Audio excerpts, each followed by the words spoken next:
Aujourd'hui, je vais t'expliquer et je vais te révéler 3 façons de devenir l'ami d'Allah. Les awliya sont les amis proches d'Allah et ils sont tellement dispersés dans le monde parmi les gens que tu sais pas qui ils sont. Et c'est ça qui est intéressant, c'est que tu sais pas qui est wali, qui est ami d'Allah. Tu peux croiser des gens, tu peux les côtoyer peut-être tous les jours, et ça se trouve, ce sont des awliya, subhanallah. Et en fait, même certains awliya d'Allah, eux-mêmes ne savent pas qu'ils le sont. Ils ne comprennent pas vraiment à quel point Allah les aime. Et comment ils ont pu arriver à ce niveau, à ce statut. Les savants, les ulama, ont mentionné 3 façons différentes d'atteindre cette relation spéciale avec Allah subhanahu wa ta'ala. Le prophète sallallahu alayhi wa sallam a dit dans un hadith qudsi qu'Allah subhanahu wa ta'ala a dit Man adali waliya faqad azantahu bil harb. Celui qui se montre hostile envers un de mes walis, celui qui est ennemi à un de mes walis, je lui déclare la guerre. Subhanallah, qu'Allah fasse qu'on soit du côté de ces awliya. C'est beau et c'est effrayant à la fois, tu vois. Car encore une fois, les awliya, les amis d'Allah, sont cachés. Ali, radiyallahu anhu, a dit Inna Allah akhfa ithnatayn fi ithnatayn. Allah, littéralement, Allah a caché 2 choses dans 2 choses. La première chose qu'il a cachée, c'est son plaisir. Il a caché son plaisir dans les bonnes actions, ce qui nous motive, on va dire, à faire beaucoup d'actions parce qu'on ne sait pas dans quelles bonnes actions se cache le plaisir d'Allah. Et la deuxième chose qu'il a cachée, c'est ses awliya, ses amis.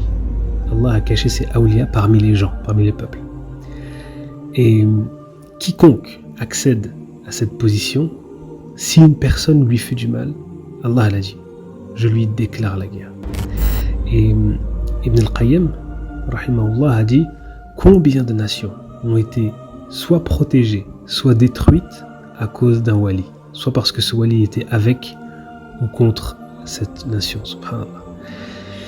Bon, donc maintenant la question c'est comment faire pour devenir un wali. Et je peux déjà te dire qu'il ne suffit pas de juste lever les mains au ciel et de demander à Allah de devenir un wali. Non, ça ne marche pas comme ça. En fait, il y a 3 façons d'atteindre ce statut. La première façon, c'est de remplir ses obligations et faire le bien. Donc, qu'est-ce qu'on entend par obligation ? Eh bien, c'est juste faire ce que Allah nous a demandé, la base, les piliers. Le hadith Qudsi continue et dit وَمَا تَقَرَّبَ إِلَيَّ عَبْدِي بِشَيْءٍ أَحَبَّ إِلَيَّ مِمَّا افْتَرَضْتُ عَلَيْهِ, qui signifie parmi tous les moyens employés par mon serviteur pour se rapprocher de moi, rien ne m'est plus agréable que la pratique de ce que je lui ai imposé. Tu ne te rapprocheras pas d'Allah avec quelque chose de plus aimé que les actions obligatoires. C'est-à-dire prier à l'heure, jeûner, faire l'aumône, faire les choses qu'Allah te dit de faire, en gros. Et ensuite, tu te rapproches encore plus de lui avec les nawafil, avec les actes surérogatoires. Donc, après avoir goûté à la douceur des actes obligatoires, maintenant tu fais des actions volontaires. Hatta uhibbuh, jusqu'à ce que Allah t'aime, avec cet amour spécial et exclusif. Et quand Allah t'aime autant, écoute, ça c'est magnifique.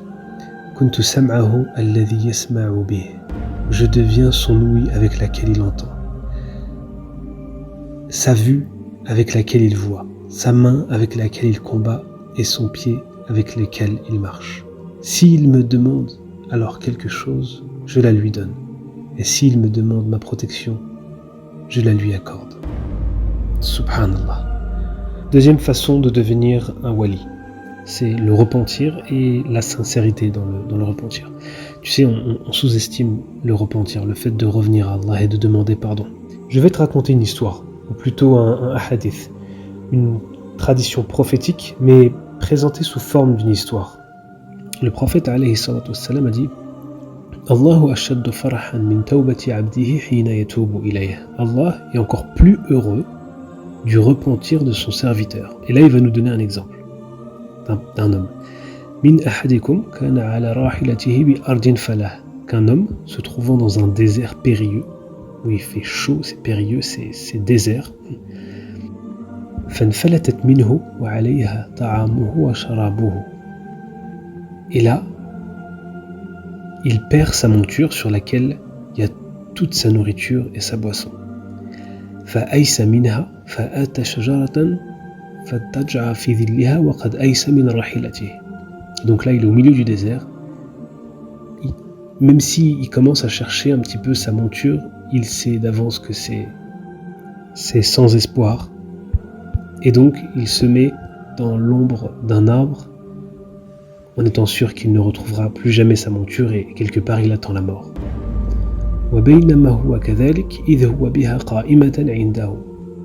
Et alors qu'il est ainsi, il trouve sa monture se tenant devant lui.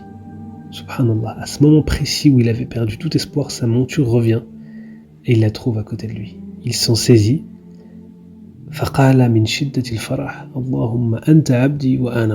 Et il était tellement content qu'il va en perdre la raison et il va dire: Oh Allah, tu es mon serviteur et je suis ton Seigneur. Il s'est trompé à cause de l'état de bonheur dans lequel il se trouve. Et Allah, qu'est-ce qu'il nous dit? Il nous dit que Allah est encore plus content que cet homme-là lorsque un de ses serviteurs revient vers lui. Donc voilà, ne pas sous-estimer le repentir. Et enfin, la troisième façon d'atteindre ce statut, c'est l'épreuve. L'épreuve est ton comportement face à cette épreuve. C'est le cas d'une personne qu'Allah va éprouver avec une épreuve très très difficile, quelque chose de vraiment très très dur. Il va lui enlever une chose qui lui tient énormément à cœur. Ça peut être la santé, ça peut être un membre de sa famille, ça peut être de l'argent. Et quand bien même la situation est insoutenable, il va chercher la récompense. Et la récompense, c'est le plaisir d'Allah. Il va accepter l'épreuve, il va patienter, car il sait qu'on est ici pour être testé et éprouvé. Et que l'épreuve ne durera pas éternellement.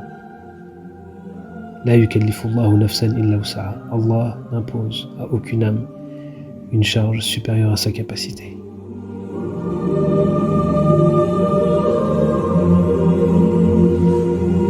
N'hésitez pas à liker la vidéo et à vous abonner à la chaîne.